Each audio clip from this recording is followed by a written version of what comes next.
So from your perspective, how was the UK learning experience? Oh, very different. And in fact, I would say it's quite democratic. What inspired you to pursue CMA? How did you go to break into Big Four and being a non-professional? I mean, Back in 2009-10, this plagiarism or Google world where everything is so easily available wasn't much there.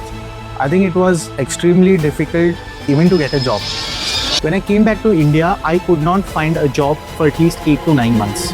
I think a professional certification is going to give an edge to it. So welcome to our podcast. Thank you.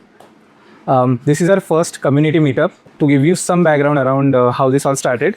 So back in 2018-19, when I decided to kind of pursue CMA myself, I went in the market and just came across some classes those were teaching CMA.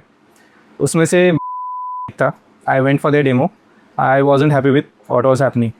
तो उसके बाद मैंने 2-3 classes वगैरह check किया and I thought, okay, this ecosystem lacks a number of things which we can fix over time. So back then I decided that अच्छा कुछ आगे जाके करते हैं that might support the community. So when I decided to start teaching CMA last year, I started with a college, but along with being a professor in a college, I also figured out it helps a lot when there is peer learning. क्योंकि मेरे class में ऐसे होता था कि one person is to teach the other and उसके साथ holistically the class is to go ahead. Now let's replicate this at max level. So WhatsApp पे we have a pan-India community that I think is more than 500 members now. But when I talk about active members, we have around 200-300 active members who are part of the community. So this is my first contribution towards them as a learning initiative that we'll be having such kind of community meetups. So thank you for joining us for our first event. Today, we want to have an explicit deep dive into FP&A, financial planning and analysis. So let's say as a school kid, if I come to you and I ask, sir, what is FP&A? How would you define it? I think FP&A is a function which helps leadership. That could be finance leadership, that could be non-finance leadership, make informed decisions. And it is a critical backbone of any company because it is completely forward-looking function.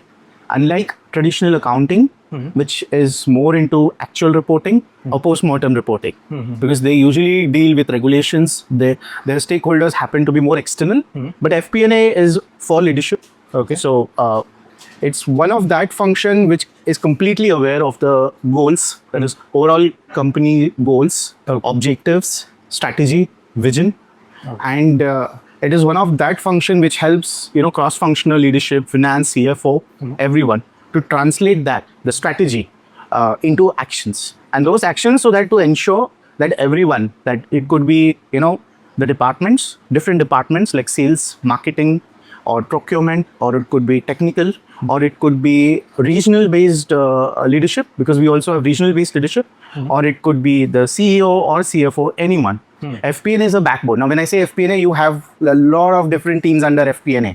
Okay, some focus on cost, some focus on revenue, some focus on consolidation, some focus on product, some focus on departments, some focus on regions. But overall, they are the one who helps the company to be on a track, to ensure that we are on a track to achieve the goal or the strategic path that has been charted out.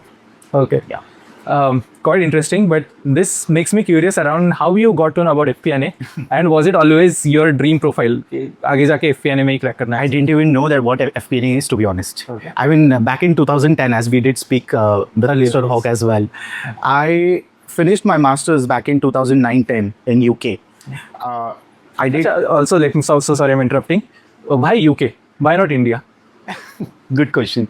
I just wanted to step outside of India. Honestly, there is no reason why one should not look at India. Because but maybe 15 years back, it was still evolving. We have matured quite a lot, and we want to mature further down the road. But maybe I had this keenness to go abroad, study there, work for a couple of years, and come back. Okay. But unfortunately, it didn't work out. Okay. Because the day I selected the university, the day I made an initial deposit, Lehman Brothers fall. So it was financial crisis, the epicenter was finance, and being from non-EU, none of us could manage to get a job. Okay. So yeah, so UK, because it's quite well known for finance. Universities are world class. I wanted to pursue a few years of corporate experience there, and then perhaps come back to India. Okay. So one last question on your UK experience. I can understand the placement part that there was a financial crisis, so getting placed could be difficult. On the learning experience, was it good? Because my concern is I had extreme experiences. My BCom college was of a condition that we don't need any attendance. The learning was completely compromised. Then I went to IIM Lucknow where it was another extreme. That 24/7 you have to be on your projects, assignments, extracurricular and number. So from your perspective, how was the UK learning experience? Oh, very different. And in fact, I would say it's quite democratic. Okay. And if you have happened to be studying in a typical university like Pune or any other, where the thrust is more on memory, or where you are not tested on your analysis, scenarios or decision making. Maybe the situation is different, but for you, maybe back in 2005-7, it was not that case. So when I went to UK, I think we had to do a lot of groundwork so that we can come to that level. But in terms of how the education was, it was quite democratic. There is no compulsion on attendance. Okay. You can come, you can go, they don't track it. Okay. The way they assess is the curriculum is very industry oriented. Okay. I mean, it's like you are reading Economic Times and you know what is happening in and across the markets. And next day, that is what you are even learning there. So it is quite close to the industry. And they make you think out of the box rather with the way they assess is I think we also have that quite a lot now in India as well. It's a mix of group work where you're a part of groups from different diversities. You're given a topic and you actually work on it and you do the presentation. Second is there is an individual task that you need to do where they give you a case law. And they give you maybe 30 days or 50 days of time, and you just need to, deep dive into that case law and get back. Okay. And though back in 2009-10, this plagiarism or Google world where everything is so easily available wasn't much there. Okay. But we still had we had to go to library, we had to put hours of study, etc. So it's again, as I said, it's a mix of group work, it's a mix of individual presentation, individual dissertation where you have to give a write-up of around 500 words with your research, and a closed book.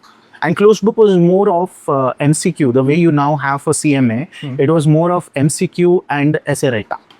So it is that kind of assessment that is very common back there in UK. Okay. So continuing with your story, so let's say you did your MBA in 2008, you completed it around 2008. I didn't do my MBA. I did my MSc in International Management. So that's different from MBA. Okay. MSc is more of a specialist where you study more of conceptual or theory, and you specialize either in strategy, finance, accounting. Okay. MBA is more general things. Yeah. Okay. Yeah. And then you came back to India. Yeah. So can you tell a story of your first job? How did you land your first? Oh, I think it was extremely difficult even to get a job because it was the peak recession time. First, post my master's, I tried about 6 months trying there in UK. Now, if you are not from EU and if you are a non-EU person, getting a job is very difficult.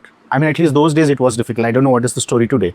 I did manage to go till the last round, but they didn't take me because end of the day, after 2 years, they have to give a sponsorship and they have to prove that we are hiring this person because we are not able to find that skill set in the entire European Union.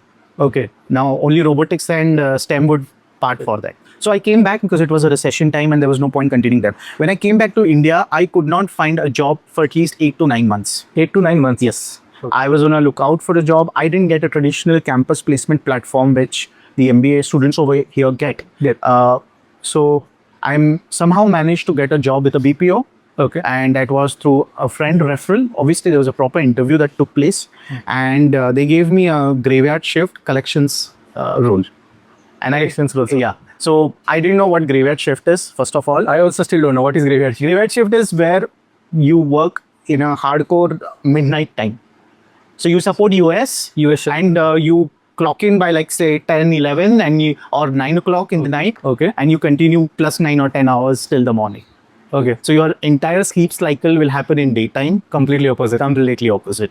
And they call it graveyard because when you're going to office, it is only the graveyard that happens to be alive and rest of all of them are Close. sleeping. So cut it short, I got a collections job. They asked me like basic questions about debit credit and accounts receivable. So I had a fair idea what it is. And is it of my interest? I don't know what is my interest because I was so bogged down with whatever was happening. So I just took it up. And luckily, it turned out to be one of the most interesting roles I have done. Because my job was to call up, so we were working for a US retail client. You must have heard about DKNY, Mac and Jack. And there's a brand known as Liz Claymon. It happens to be a lady, a fashion icon, and under whose name this so-called fashion labels are there. So my job was to call up their retail shops and collect money, Collect payment. on the invoices. And I think how I got into FP&A further is maybe 6-8 months down the line. I was quite interactive with everyone on the floor, with all the team members. So we had a reporting team, we had an AP team. AP team was like mundane. They were only just churning out the invoices, approving it, etc. And there was this team known as cost audit. Cost audit. I was very much fascinated. What do they do? I mean, the label sounds quite interesting. So I started, building more rapport with the team members and the team leader. And eventually, 8 months down the line, I was able to get into their team. Okay. And what they did is obviously when you work in a third-party environment, you don't get much exposure because any company will outsource only that piece of non-core that they don't want to bother with. So our job was to plot the budget numbers, plot the actual numbers, calculate the variance, and send it. Okay. But it was interesting. I learned Excel in it.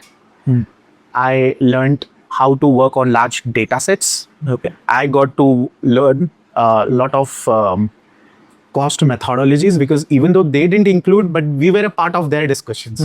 So that's where I got a part of cost audit team. I worked for 7-8 months, tried to get as much knowledge as possible. And my next break was Big Four into FP&A.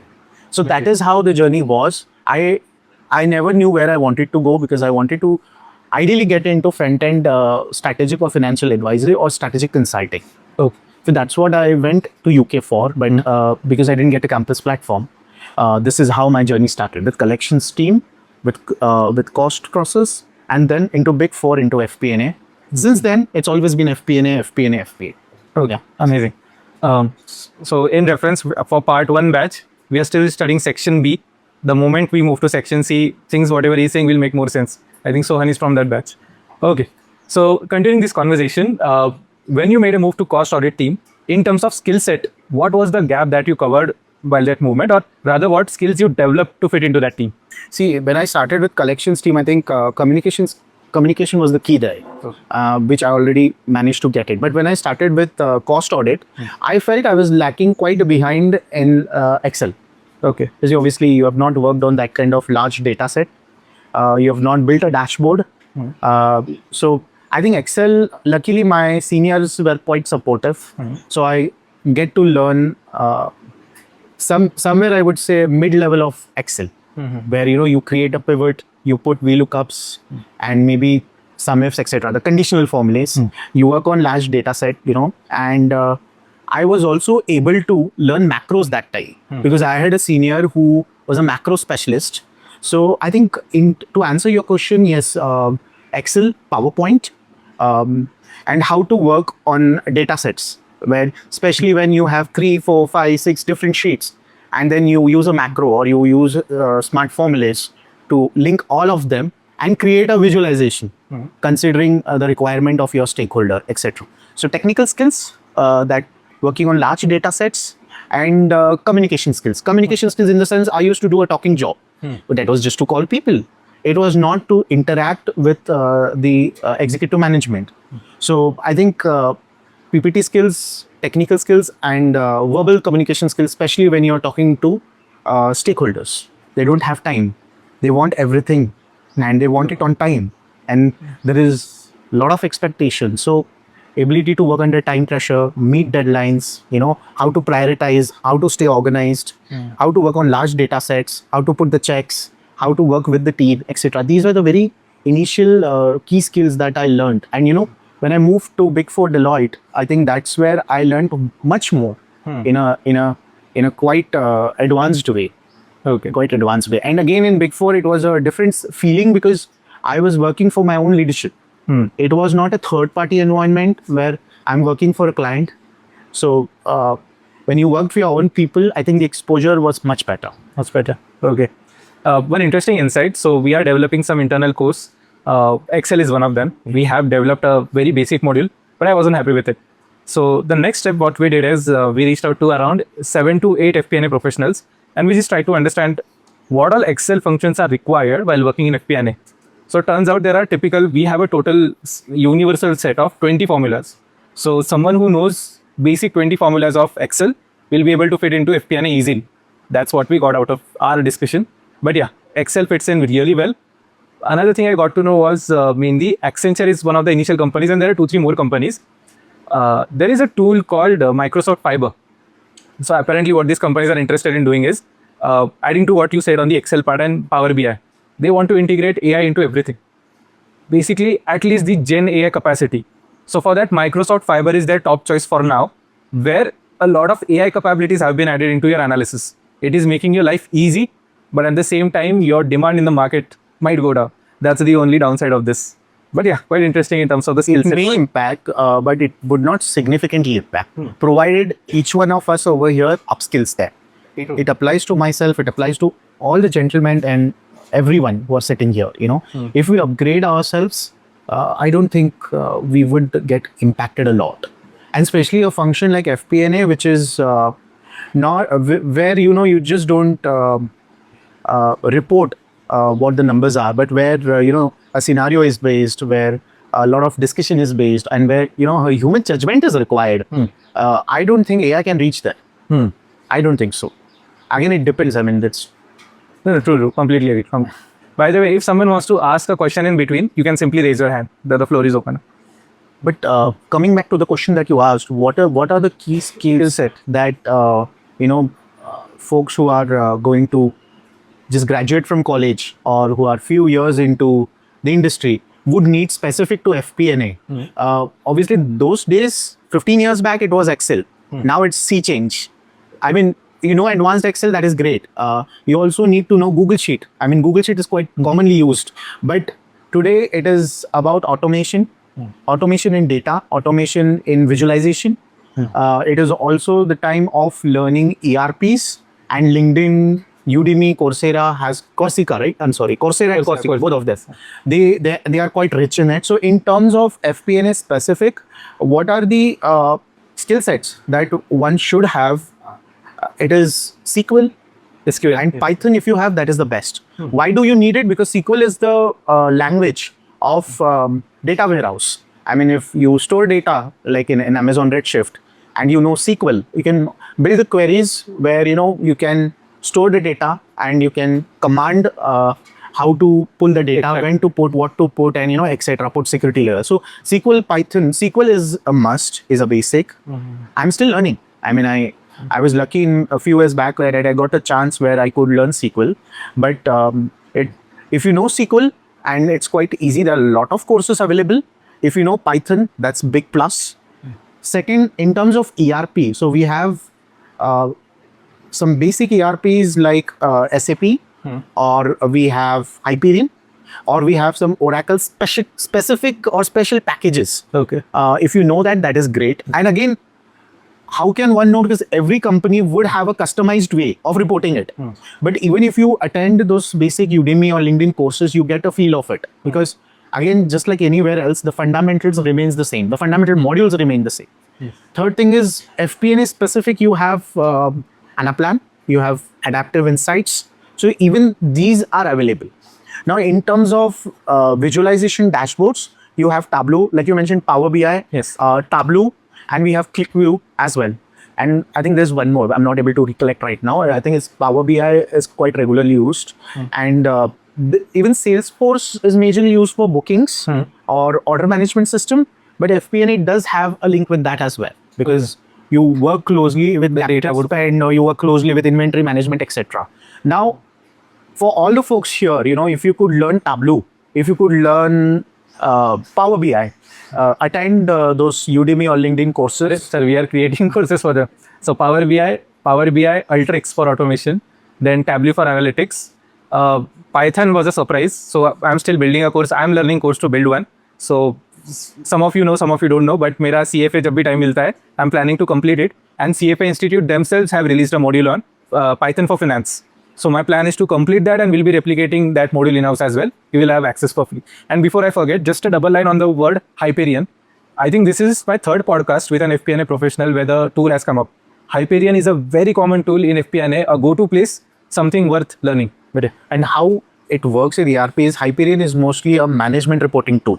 So anywhere you go, the transaction level would be Oracle. I think 90% of the companies I've worked have Oracle. Yes. And Hyperion would be a management reporting where it would only be available at a cost center level, but not at a GL or sub-GL category. But anyway, cut short, with regards to Tableau, with regards to Power BI, you can also take up some few projects which are freely available and try to build something. And maybe it could be a headcount reporting, or it could be just a simple P&L where you are showing revenue, what is budget versus forecast versus actual, or just a trend. And if you put that in your CV, because it's publicly available, you create your profile, you put your project showcase there, and you put the link on your CV, it's a big win. Especially when you are applying for jobs where finance change, finance transformation is required. It's a big plus, because back in my company, previous company where I was working, a cloud enterprise company, we were big time into finance transformation. And people who were certified in Tableau, or people who were not certified but had done projects which are publicly available, were in great demand. So if it is possible, I think it would make sense. Sure, amazing. So before moving on to the next topic, anyone wants to ask questions around skill set, softwares, your performance level, tips, tricks? No questions? Okay. But sorry, I'll cut it short and finish just to let them know. Sure. Anyone who wants to get into FP&A, for obviously technical skills matter. Okay. And second is your fundamental skills, like CMA would give it to you. Knowledge of accounting or finance, basic fundamentals, reporting standards, ratios, etc. Third is in terms of solid communication skills. I mean, you should be able to formulate your thoughts and express yourself. You should have the ability to work under time pressure, meet deadlines, and you should be able to explain complex concepts very easily. And especially FP&A requires a lot of business partnering, because you're going to work with a lot of cross-functional leaders. So you should be actually an extrovert in that case. Someone who is able to build relations, have patience to listen to their conversation, curious enough to know the product or the business drivers. So in terms of extrovert, have relationship building skills, not work in a silo, and someone who is good at negotiation, influencing. These are some of the key skill sets. If you already have, I think that's the best thing. If not, then possibly if you can work towards that can help a lot. Helps a lot. Yes. This is too much to ask to a fresher, to be honest. But someone who is in accounting, someone who is in industry for 2, 3, 4 years and wants to switch to FP&A, could think about. Okay. But for a fresher, it's a mix of fundamental skills, if possible, the technical skills and communication skills. And if they have worked on any project or sports where they could demonstrate that, these decision making, or, I was a captain, etc. I mean, it will be a big win, because taking a fresher, when you interview, it is more like a candid conversation. When you try to get into their shoes and understand, how was your college? What did you do? Okay. So, Great. Okay. Nice insights. Now moving our conversation mainly towards hiring patterns. I'm aware that you work in hiring capacity at your company, and along with your previous experience as well, would you like to share some insights in the context that, let's say I'm a fresher, I'm looking for my first job and I want to get shortlisted. What should be my approach towards building a profile? I mean, you've covered the skill set part, but now that I'm actually writing my CV or applying to companies, what should be my ideal approach, right from applying to landing a job? it's a difficult time. Let's accept it. We have a lot of CVs in the market, but still companies want good CVs. Now, gone are the days where you could float your CV on a job site and get a quick call. That still happens. I'm not saying it doesn't happen. But I think for a fresher, if they could put, the best way is to decide what are the kind of jobs or role that you guys want to or aspiring for. and try to build your CV accordingly. I mean, so for example, if any particular role is saying that you need technical skills, you need communication skills, and if you can put that in a CV, where like I said, I know it's a 2 or 3 months phase where you quickly get those LinkedIn or Udemy certifications, where you put that public profile. Maybe even 2-3 months could be sufficient to hone your communication skills a bit. And if you could talk about any projects or everything that you have done, your CV is already rich. Now, in terms of approaching the companies, obviously we go on LinkedIn's, we go on job sites, we apply. Second thing is, one thing is now it has become more ATS friendly, because every HR or the recruitment placements would run their ATS scripts, which will only pick up the keywords to get the CV top. So I remembered, like, when you do prepare your CV, make sure that you put those keywords that is available. So if you go on LinkedIn in any of the job, let's say financial analyst, and you just scroll down a bit, there is hashtag key skill sets that are given. Now, any key skill set that you feel is more relevant to you or is of your interest, please make sure that you put that in your CV. Because when this ATS script would run, the CVs would get captured on its own. So that is the first step. Second step is, gone are the days where you could keep one's common CV template and apply to hundreds of jobs. I mean, I know for sure that if you're applying for a financial reporting job or a finance business partner or a financial or a cost-oriented role, maybe you'll have to tweak your CV a bit. They don't expect a lot from a fresher. They just expect like a basic technical skills or communication skills, etc. So if you could tweak it, depending on the companies, it will depend. Other thing is, you'll have to take an effort of approaching the potential business hiring contact. You have to take an effort to actually contact them.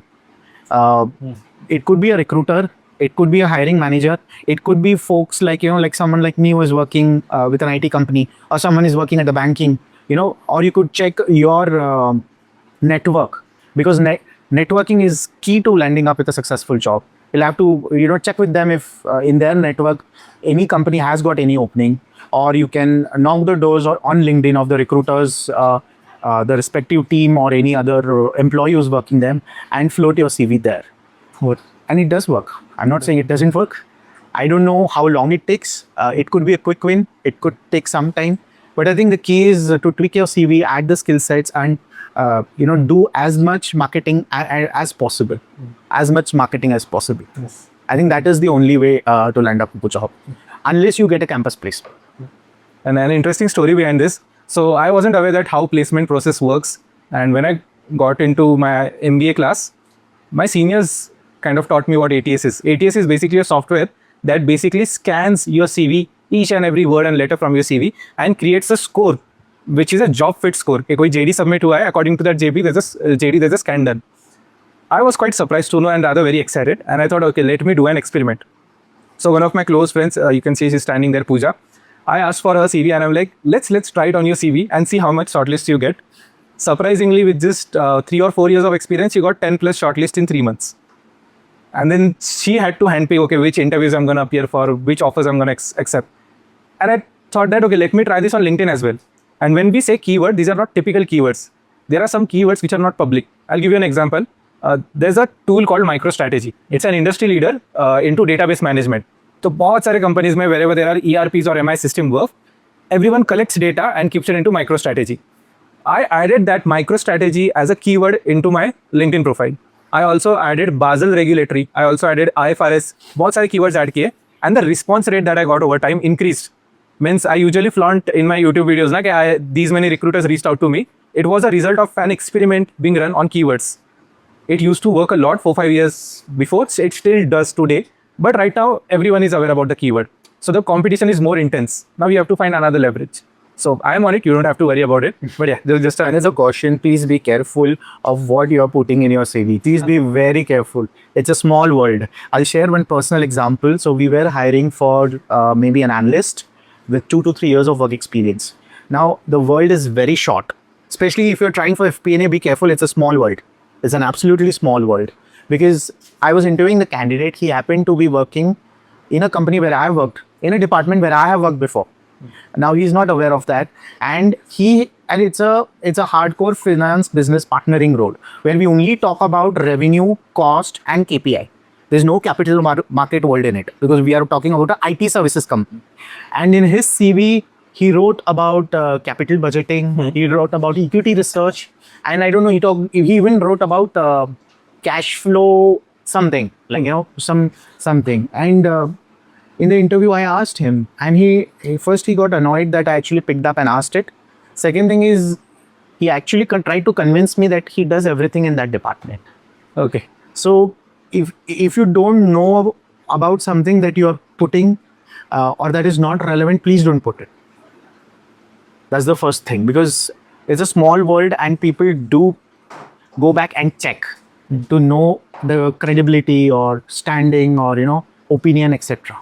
And that's why no matter where you go, you perform good, you have a good credibility. It's all about personal branding that will help you no matter where you go. Like I did tell you last time, right? I mean, when I joined one company, I was serving a notice in my company. I mean, the current company where I'm serving a notice, and I get a call, and I was like, hey, can you just come down? I want to meet you. I was like, okay, who are you? I said, I heard that you put down your papers, you're serving a notice period, and you're going to join XYZ company as a someone in that some department.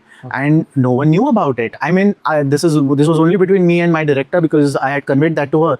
So I got down. Later on, it turns out that I was going to backfill that person, and he had joined my company where I'm currently working in some other different department. But luckily, I was good no matter where in that company, so it helped me to land up a job. So that's how it works, So we have to be careful about what you put in CV. We have to be careful where we work. Make sure we work good, leave a good footprint, because it's a small world. And where references would work and would help you, we don't know. That's a small word of caution. Yes, sir. Just to highlight, I mean, he mentioned his director. His director is a US CMA qualified professional.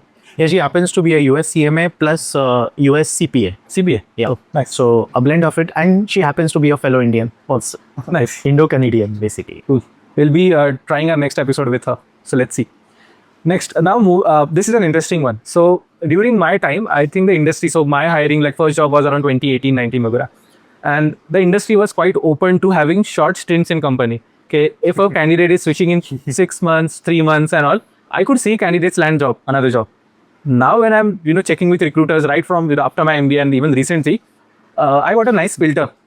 One HR told me that, Aditya, if any candidate has left the earlier job in less than 6 months, don't send me their CV. 6 months is too less.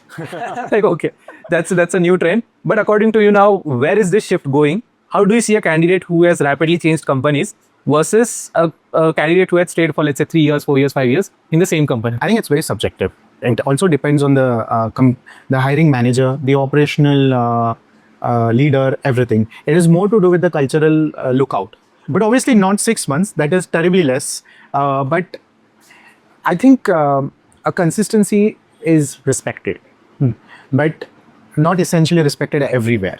But someone who is hopping every 2 years, 3 years, will face challenges in getting a job unless that person is able to substantiate why.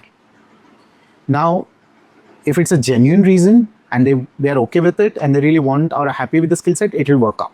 So I think typically an average, so if I have 15 years of experience and if I've changed 5 jobs and if I'm able to convince them why with an average of 3 years, 3 years, 3 years, it's doable, it's working. Now, how you work out the maths, it's up to you. But if someone is hopping in less than a year, please don't do that. Please try to adjust. Please try to find some internal movement, because things are very difficult today. You have a threat of automation. Yes. Competition is intense. You know what is happening with the business climate and the economic cycles. There's a lot of pressure everywhere. Demand is falling. Jobs are scarce. In those times, it is better to have a good tenure. For a fresher, at least stick to 2 years, unless it is terrible. Why someone hop? The reason could vary, could change. But if you are able to convince them, I think it will work enough. Okay, coming to the next part, mainly around, so this is something that we have covered, but I still want to check if anything we have missed till now. When we talk about first 5 years of experience in any candidate's career, are there any potential challenges which we can prepare for from a listeners or learners perspective? I think I've already covered in terms of if you and the another question, possibly, I don't know if you would ask, is what are those things I would have done differently in those first 5 years? I think first thing is obviously where I said that I was a bit slow in picking up with the technical skills. I got so bogged down in the world of Excel, in the world of data, in the world of communication, or for that matter, even the subject matter expertise. Somewhere I lagged quite a lot on technical skills. And that's where my particular stint a few years back with a cloud enterprise company helped me. So I think these basic skills, like, first is technical skills, second is your fundamental skills, that is finance skills, third is your ERP skills, and fourth is please be vocal. No matter what you do, if you are attending meetings, if you are with a team, please be vocal, please speak out, please interact as much as possible with your team members, be a good team player, chip in whenever where it is required, and maintain good relations, because this terribly helps during the times of growth. So I think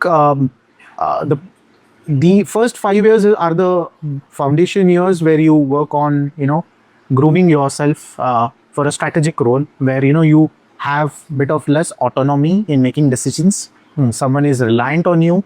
So these are the time when you actually try to be get more attention to detail, work more hours, try to get more expertise on on the metrics, or on the product knowledge, or where the industry is headed to, or how the market is, etc. So it is I think first 5 years are the foundation of your further years. And if you are extrovert, if you are good technically, functionally, and if you are having the soft skills, professional skills, I think no one can stop you.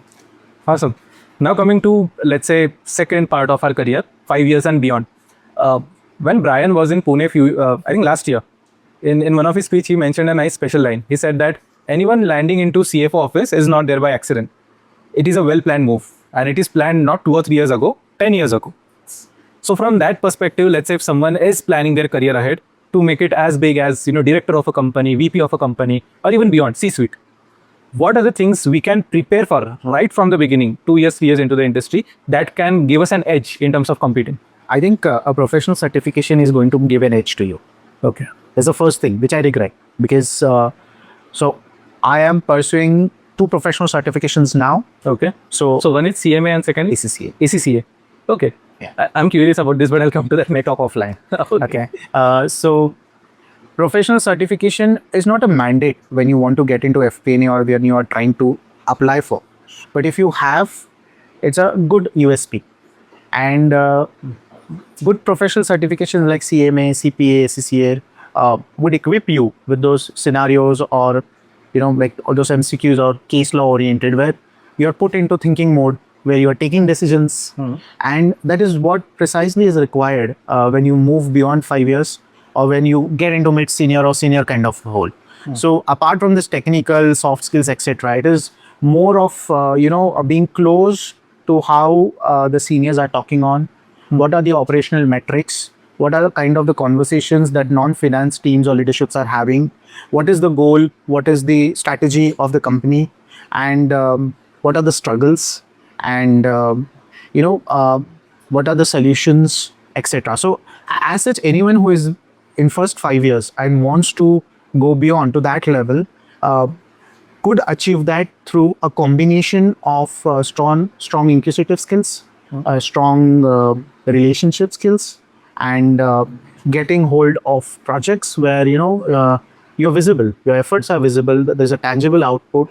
If you want to ask me in FP&A, it could be in a cost optimization project where you were a part of cost savings. It could be a major automation project where you were able to prove that these many man hours were saved, or this is the value add, or this is the benefit, etc. So it is more of how much you engage yourself in the projects, in the discussions, and in the kind of roles, finance business partnering roles, controllership roles. And not essentially you have to be that, even if you could be because every finance business partner, every controller needs a team to assist.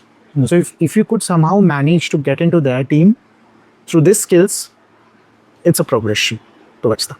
Nice. Awesome. Just doubling down on one of the important points you mentioned, my major objective behind keeping such community meetups is getting access to senior leaders who can actually guide you and also be a good asset base for you. So again, event like this, you should ideally interact with him after our session. We got Sagar sir, you should talk to him as well. He's a senior professional. He'll also help you with insights. We have a lot of working professionals around us. So preferably freshers or students. Talk to them, make an impression. This is your chance to get an opportunity. So Sagar sir would be this gentleman. Yes. I would be curious to talk to you then. Okay, coming to our last bit. Yes. Now, in terms of, I want to keep the floor open for Q&A before. Actually, there's no question from the audience. Am I clear or am I not clear? No. So, any questions around FP&A, career, shortlisting your CVs? How is CMA going on? Let me ask this question to you. How is CMA going on? How are you finding it? And around salary negotiations or anything you want to ask? This is it. Salary negotiation would be offline. Okay. I would choose not to address that over Okay. here. But I can address that when people change the jobs, why do they change? So I can tell that upfront. I have no issues. So it could be a mix, right? It could be a cultural misfit totally.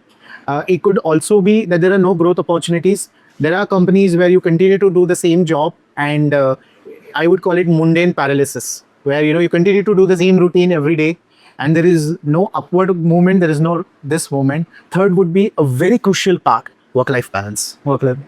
I mean, fortunately, my past two companies have been where I never had to work on any single weekend. Okay. Obviously, during closes, it could be hectic, but work-life balance matters a lot. If beyond some time, some point you would give value to work-life balance. And obviously, we can't hide that money is a crucial factor. If you work with a company where you work for 4 to 5 years and where the average per annum hike, if when you join and today is way less than what is the market giving or what people from outside have joined, then it's not just. If company is not giving a market correction, I think it's high time to move on. So I think it is everyone's task to do a self review, introspection. Yes. And tenure is respected, but where it should be respected is very subjective, and it is for an individual to decide. Because even if you leave a job, a company will still manage to sail through and find someone else. So, how did you go to break into Big Four and being a non-professional? I mean, not having a professional certificate with you. How difficult or challenging it was, and how was the experience into Big Four? I think Deloitte had set up big time in Hyderabad. US office. In a USI. It's a shared service. It's a captive center. How I got is, I think I only got it through a Naukris. I floated my CV there. They were in need of it. So it was not through any consultancy or any referral. So the HR saw the CV, picked it up, and the interview was scheduled. There were 3 rounds and it just worked out. I also had an offer from one of the logistics company based in Pune. Now, I'm a localite to Pune. I could have stayed here and worked with that logistic company. They are big time now in Pune. But I chose to go to Deloitte because the exposure experience there has been wonderful in terms of my manager, in terms of the reporting, in terms of systems. Also, this Big Four give you a lot of opportunity to upscale yourself in soft skills and technical skills, if you're aware. I mean, Accenture also does that, I heard. Because in Deloitte, EY, PwC, KPMG, they have this assessment where you have to give some basis on the grading or whatever. You have to do that mandatory hours of learning. Yes. Physical or classroom based. So I think it was a good experience. But to answer your question, I landed it through a Naukri. So, being finance is a support function, how do we, conclude on the cost factor while hiring the candidates, and what qualities we look out while hiring? That was one of the question. Cost is a big factor because you have that rec open in the system, right? A new rec or a backfill, it whereas got a funding. I think 60 to 65% is thrust is given on the cost at the end of the day. However, a time factor also matters, right? The demand of the workplace also matters. You have pressure from stakeholders and you have to backfill, otherwise it is a team crisis. So you give some time, and if you're not able to find with the experience or skill set, then in that case, later on, it could get revised with exceptional approval. That does happen. Now, if you happen to find any candidate who could come on a higher band, it is again very subjective, case to case basis. I know you can be, we cannot single out and dole out more. Again, that would be unfair on the rest. So it is very subjective, but yes, we do have cases where the rec estimate is revised. We also have a situation where it is revised downways, where we either try to fill it inside, or where we get some superb junior resource having the superior skills, or it could be otherwise up, where revision is done. I think it's 1 or 2 times it is done, but the time factor plays a role. Need on the production floor matters a lot, and everything. Any other questions? What inspired you to pursue CMA, and how do you see yourself in next few years, and what is the trajectory for a fresher to get into a C-suite, and how do you bifurcate like 1 to 2 years or 4 years, 4 to 6 years or 7 years, and more than that, senior, all those bifurcation, then in trajectory level? Wonderful question. But to answer that, the first one, CMA. Why I choose CMA? I have spent a lot of time researching. Indian professional courses are difficult because I felt they are not friendly for a working professional like me. Okay, I am not talking whether it's valuable or not, but maybe it is valuable for someone who is in college, but not for a working professional. I felt US CMA is a spot on because they have only 2 modules, and I felt that they are very close to what FP&A needs. And it's a bang on. You don't end up studying audit. You don't end up studying. You're not diverted. In short, I felt it's a bang on. Third thing is, it is gaining acceptance. It is in a prominence phase going upwards. And moreover, I had a look at their syllabus. Had a look at the way they test. I felt that is doable. So that's why I took up the CMA. Honestly, I'm still a student, and it's going to take some time for me to crack it. So, but CMA is quite friendly, spot on to what you're looking for, and it's a fast track to get a professional certification. So it's a mix of all the reasons, and it does help a lot when you climb up the ladder. If you have a professional certification, then I would say you have a better chance of climbing up. I'm not saying people who are graduates or postgraduates haven't managed to do that, but to be honest, my personal opinion is that ratio is less. We could have folks who may say we don't have professional certification, we never needed it, we managed to sail through. But I haven't seen that. So that somewhere I felt that is a hiccup for my growth. So to answer your question, yeah, that's the reason why I took up CMA after a lot of intensive research. When you've been in a corporate world for a very long time, kind of disconnected from the academic world, it's not a cakewalk to pursue, especially when you have a family, etc. So, but CMA is quite close to FP&A, and I felt it is pretty relevant. That's the first thing. Second question, I think you asked is how first 5 years, next 5 years, so sort of a junior level, mid-senior level, and a senior level should be. I'm just in a senior level now, so I think I can talk more about junior and how my senior level was. I think first 5 years is more where you support those who are at the mid-senior level or at a senior level. So, as we've already talked about, what are the skill sets, or what are the kind of curiosity, or what are the kind of traits, or what kind of projects should one get exposed to. And I think networking plays a solid role in climbing up. If you are someone in first 5 years where you're more close to data, where you're more close to analysis, where your decision making, where your questioning or where your suggestions contribute to the overall decision, I think what matters is you choosing not to work in silo.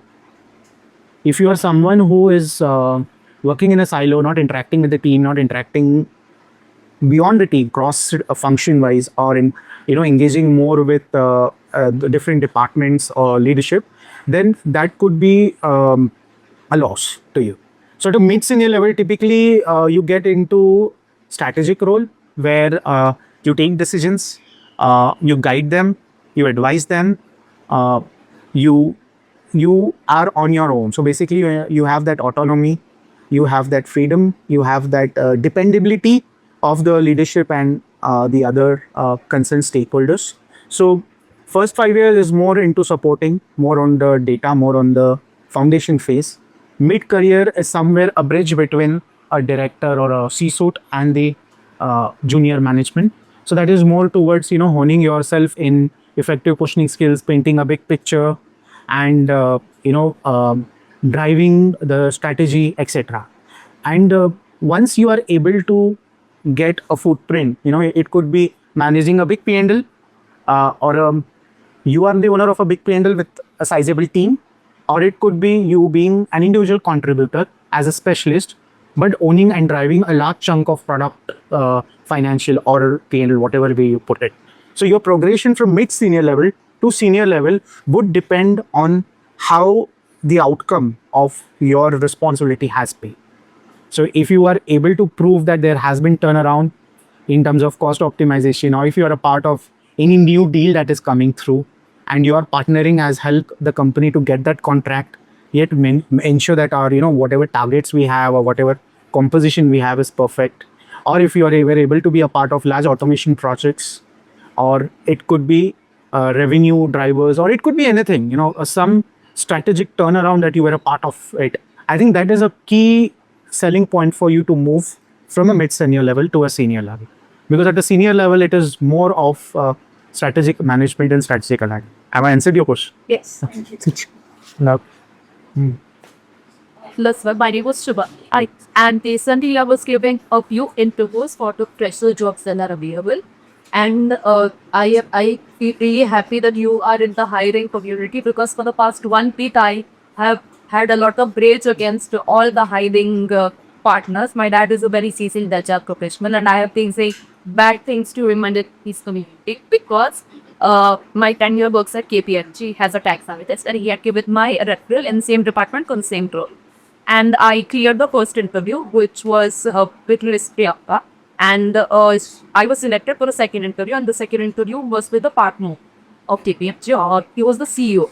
So when my timing was 11 o'clock for the interview, and they cancelled and rescheduled it to the next week.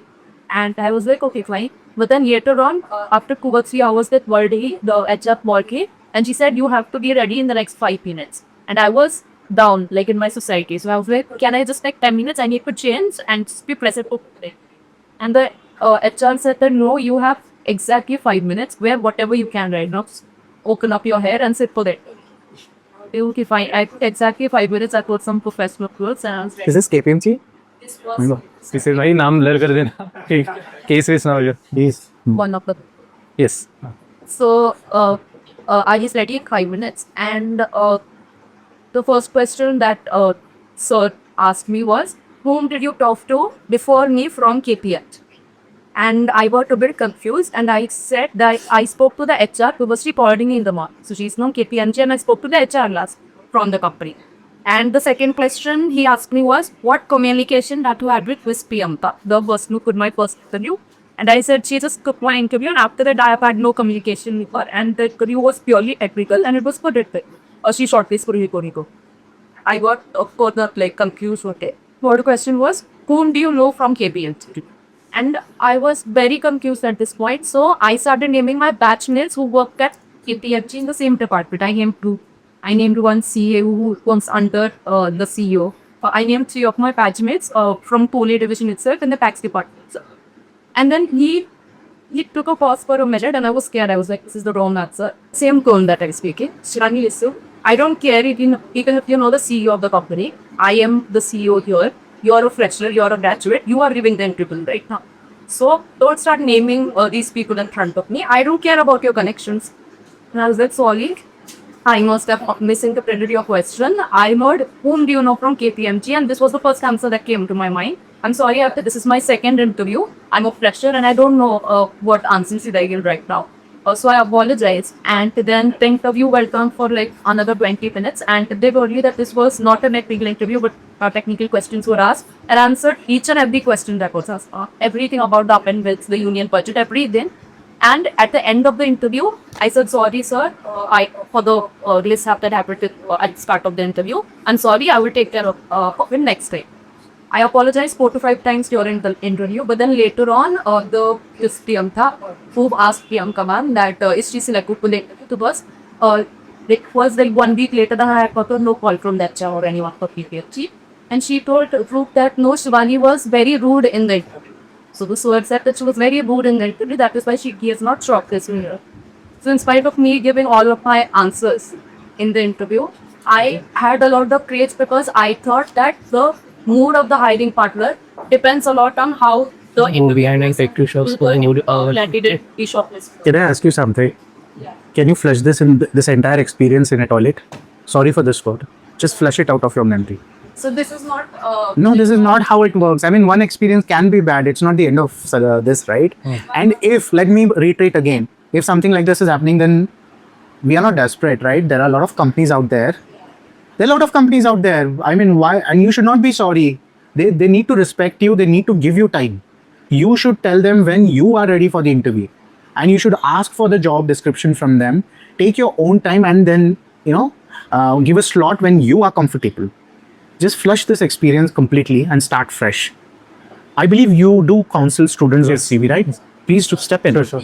And what is your background, educational background? I completed my BCom in 2021. After that, I was doing chart in accountancy at Rocket Lasville and now in CMA. I was looking for jobs with this. So I given 2 interviews, KPMG and one at Meetsoft. I was Kavi, like I was talking. I was in touch with her. She already has an offer, another offer. So it's there. That's the end of it.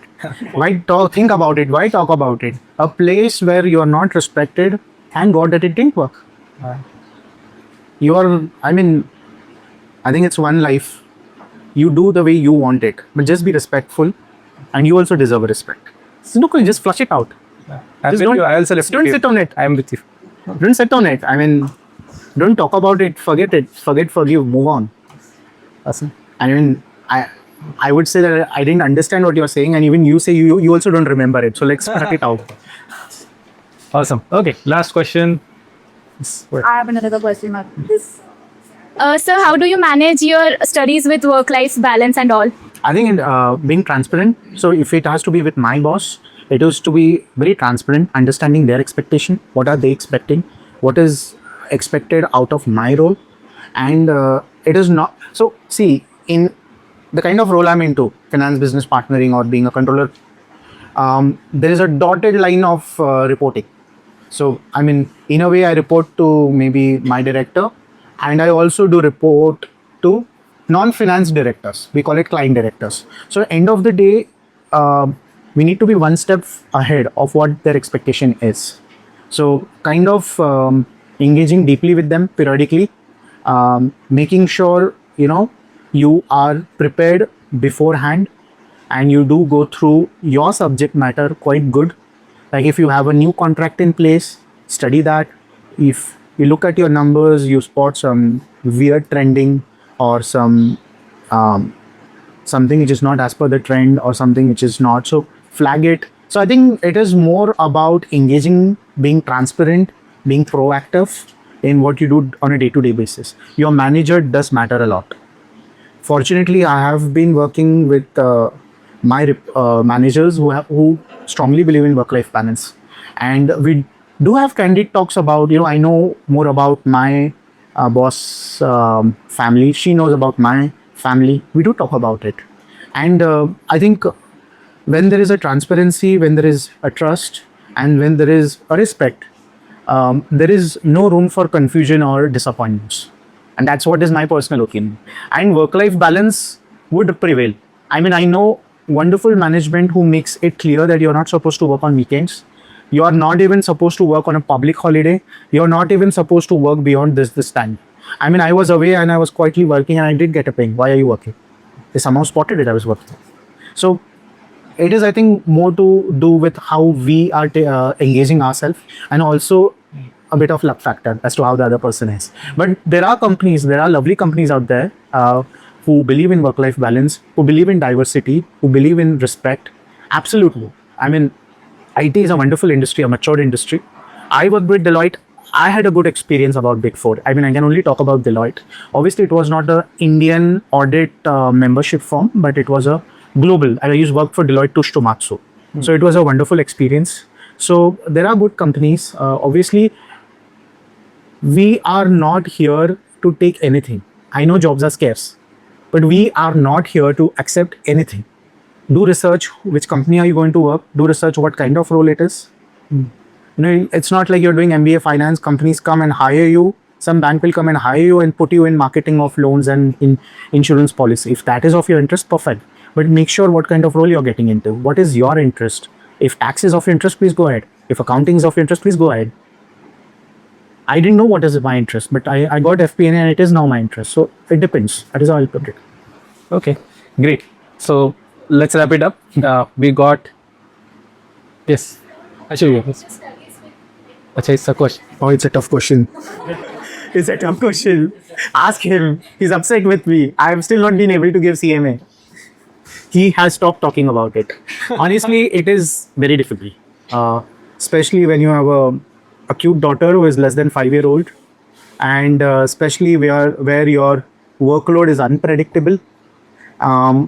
Planning your study is not easy. I mean, on one hand, we say we have worked for so many years in the industry.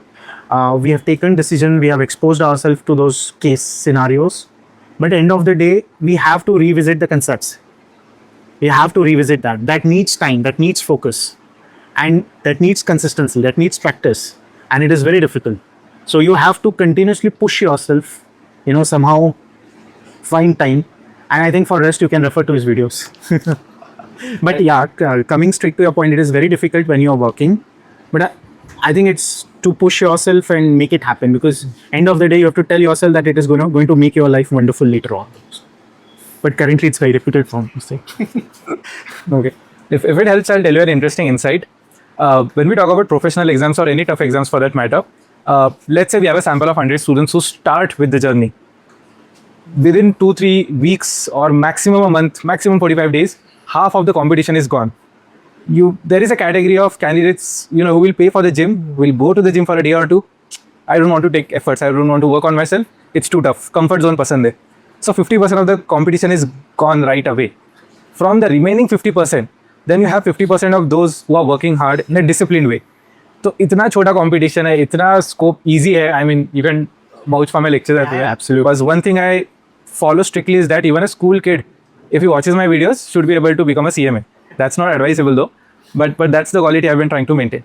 So with this context, if you study well, if you stay in touch, regular touch, if you miss out, there's a lag and you'll fall behind. But if you just stay in regular touch, it is doable. It is very easily doable. And there is a very strong negative sentiment about professional certifications. At least that is what I saw everywhere. And it's prevalent even in Western countries. They say that, especially in India, they will say only 5% will pass, 4% will pass. But again, the composition ratio that he's talking about, that 5% is actually about the registrations. Now, who will apply for exams, who will turn up with the right mindset, and who will perform under pressure will crack it and come out. So no one will talk about that ratio. So I think when you are working, when you have a family, it is self-motivation and pushing that you have to continue to do. So I continue to tell myself, I am not going to quit. But that doesn't mean that I will crack it when I'm about to retire. So I have to maintain that fine balance. So let's see. Good question. Awesome. Okay, so let's wrap it up.